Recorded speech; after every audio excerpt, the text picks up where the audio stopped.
So can you tell me, let's just start off by talking about how this classic monster movie is remade in a modern way.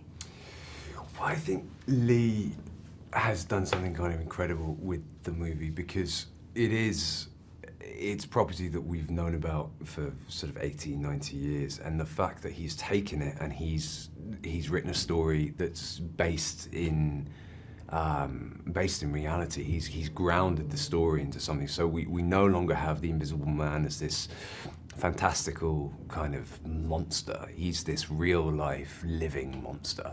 And so I think it's incredible what he's done with the movie, and the fact that he's centered the story around domestic abuse, and that's what he's talking about, and talking about, you know, how women are not believed. It's a really incredible way of being able to tell that story through this and through the veil of horror in a way.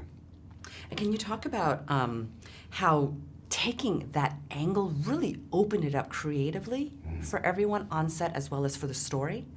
The angle of taking it from the victim's point of view that you were mentioning. Right. Yeah, telling it from her point of view. Well, I think that it's really important that we see this story from her point of view and from the woman's point of view, and I think that that's where, you know, Leigh is very, very clever, is that he's written a movie called The Invisible Man, and it's about a woman, and it's about her escaping and dealing with what the trauma that she's experienced in this abusive relationship. I think it's a very, very clever way to tell that story, and an important story to tell. The kind of crazy thing with the research that Lizzie and I were doing over this, because we felt a certain amount of responsibility to tell this story as sort of honestly as we could, seeing as it's so grounded in reality, and unfortunately it is the reality for a lot of women and men as well. And so it was quite the experience kind of delving into that world and reading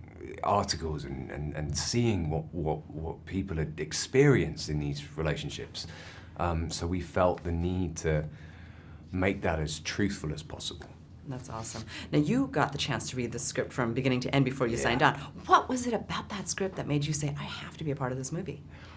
I think it was just the script itself. The script itself was so solid. It was what, you know, as actors we get sent so many scripts and you sort of read them and you'll start daydreaming about something else, or you'll have a little nap. Like in such a long time I hadn't read a script that was such a page turner, and it started at a 10 and then I just went up from there. And that's kind of, what's incredible is Leigh's managed to do exactly what was in the script and translate that onto film. It's a really tense movie.